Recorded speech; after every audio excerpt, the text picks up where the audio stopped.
Domestic airlines seem to have formed an alliance. Air Peace, Asman Air, United Nigeria Airlines, Arik Air, Aero Contractors, and Max Air have announced an alliance called the Spring Alliance to mutually support one another's operations in order to provide better service to passengers. The airlines signed the alliance in Lagos earlier this week on Tuesday and vowed to work together by engaging in interline collaboration to protect their operations and improve service delivery to passengers.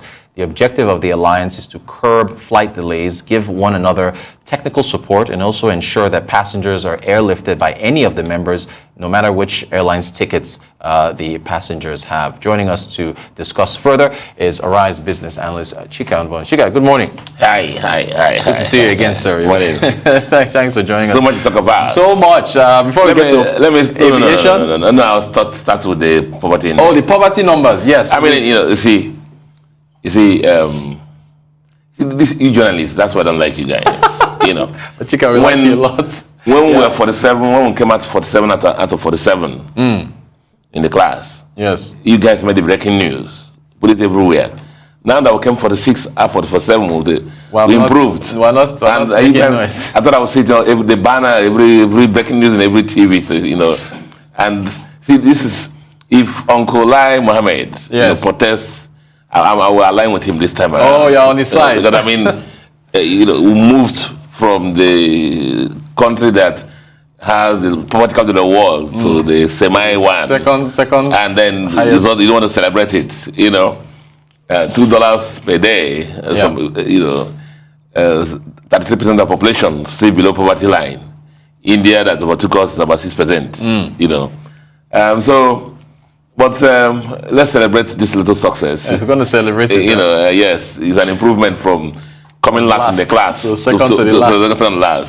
So I'm sure the government, or some policies that the government is implementing, has helped to move Nigeria from being last in the class to where we are now today.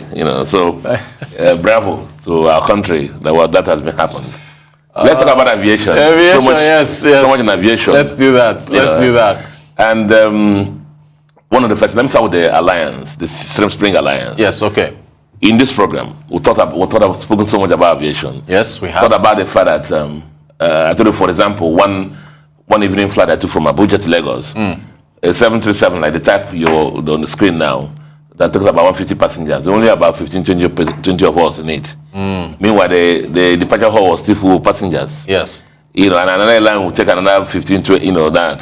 So why not, club together your resources and make sure that you maximize the capacity of these aircrafts, and then especially the routes, and then make more money for the airline industry. And I'm happy they listened to us. Okay. The same thing also with the issue of cancellation of flights. If any airline cancels flight, and there's a spare capacity, that spare seats in another partner airline, we can move those passengers to that airline at no extra cost to the passenger. That's a very important word. And so it's a very commendable initiative. And then we hope that it will push through.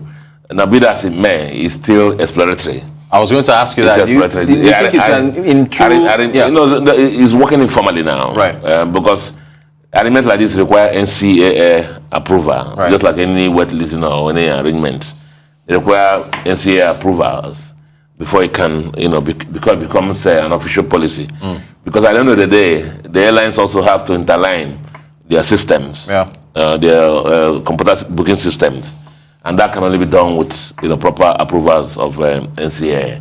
So it's commendable, and I'm hoping that NCAA will approve and the airlines will push through this for the good of the customers. It will help in solving the issues of maximization of the airlines capacity, more revenues for them, and then of course most importantly for the customers, all these cancellation issues, flight delays, will certainly be reduced. Okay, well that's good. Chika, there's still a massive issue that the airlines are facing. But see, the aviation fuel. Yes. Hey, see. Because you guys are not capitalists. I mean, are you an analyst like me? Yes, sir. Are you not hearing what happened to the oil price? It has climbed. Remember we talked about it here, that the principal input into the refining of all the products is what? Crude oil. Yes. And if crude oil goes through the process, and DPK, AGO, gasoline all come out, and plus other things. So when the input price is moving to $130 per barrel, what do you think will happen to the output price? It will go up. They go up. Yeah. And so, just like every capitalist also, what's happening is that those who have stock here are holding it.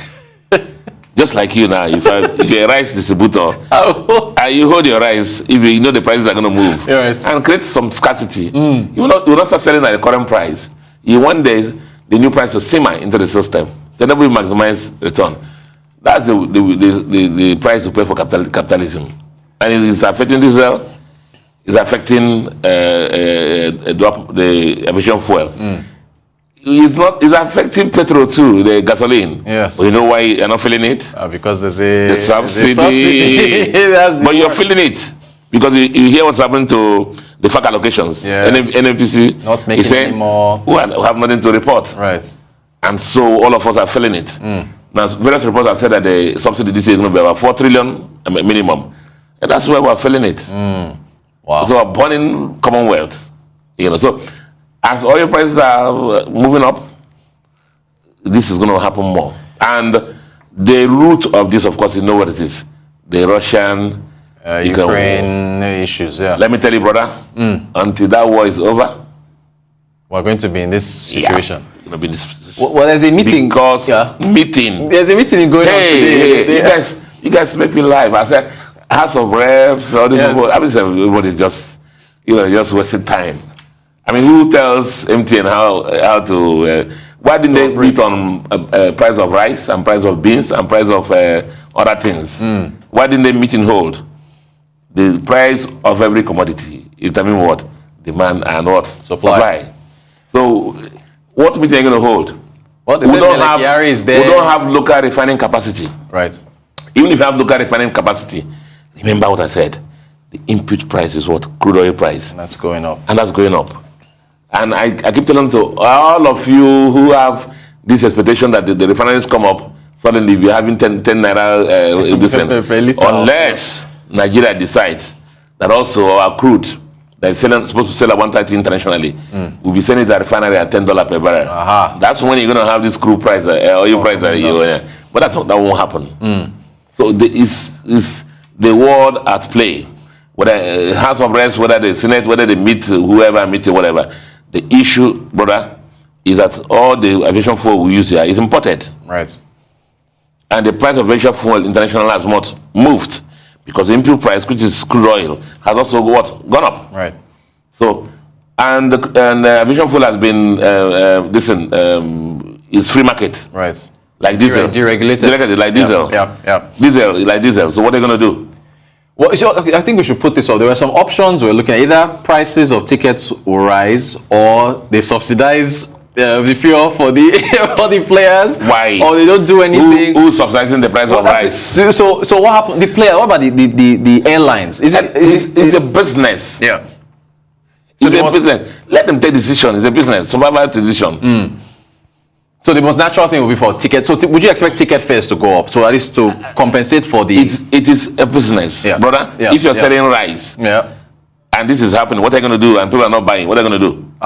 If I'm, they have to increase the price now. No. If people are not buying your commodity, what are you going to do? You try to survive and maybe reduce your price or do some things and whatever. So I'm just saying that if the House of Reps meet, what are they going to say? Reduce, it's not. It's a deregulated product. Yeah. There's a landed cost in Nigeria for that.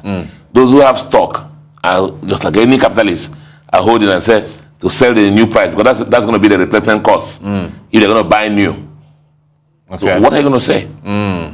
It's a tough situation. So Chika, what about the survival of the airlines? Are you not worried? I mean, because it's a business. Yeah. So either you go out of business or you survive. It's a business. Aviation is important to the economy, but I'm saying let the subsidy come in any way it's come, but the industry is deregulated. The aviation fuel is deregulated. Airfares are deregulated. Yeah. And so I actually wanted to throw this at you. What do you think PMS, what would you have been paying for fuel if PMS had not? Some have suggested this is... about some price. Chika, can you imagine what that impact would have been if we're...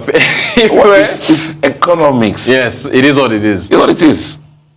Do you then, okay, if that's the case, to look at the side of the government, can one now say, I see what the government is trying to do by protecting us from the PMS price spikes by using subsidies? Had there not been any subsidy and we're paying 500-600 naira per litre for fuel, does the government's argument now make sense in a way?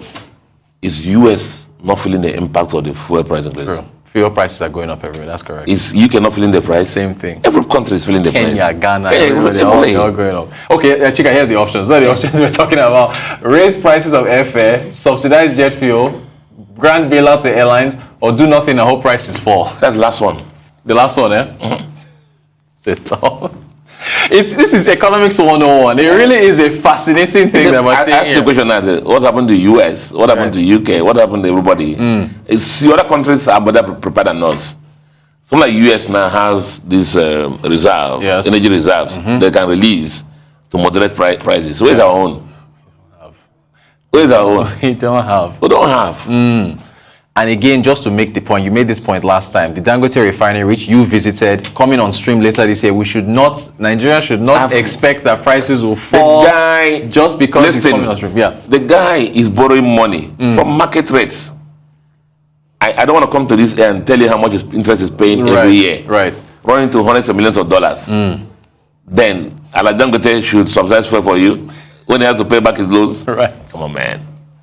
Well, see, this is why we have you on, Chika, to set the stage and let people know the clear set expectations. Capitalism is at play, But I mean, I'm just saying that it wrote after a time, a country start paying the prices for decisions it refused to take in the past. Right. The chickens come home. To roost, as they say. We have had succession of refinery turnaround maintenance running to hundreds of millions of dollars that have entered into people's pockets. And we cannot. This is the time. This is one of those times that energy security becomes a major issue, where you become insular and try to protect your country. Yeah. But when you are importing the fuel from other geographies, it's going to be a problem for you. Can you imagine that, assuming that Ukraine is a major source of the fuel we're importing into this country? How will we survive? It's a great question. All right, business analyst Chika Mbonu. Chika, always a pleasure having you to discuss these issues. Thanks for joining us.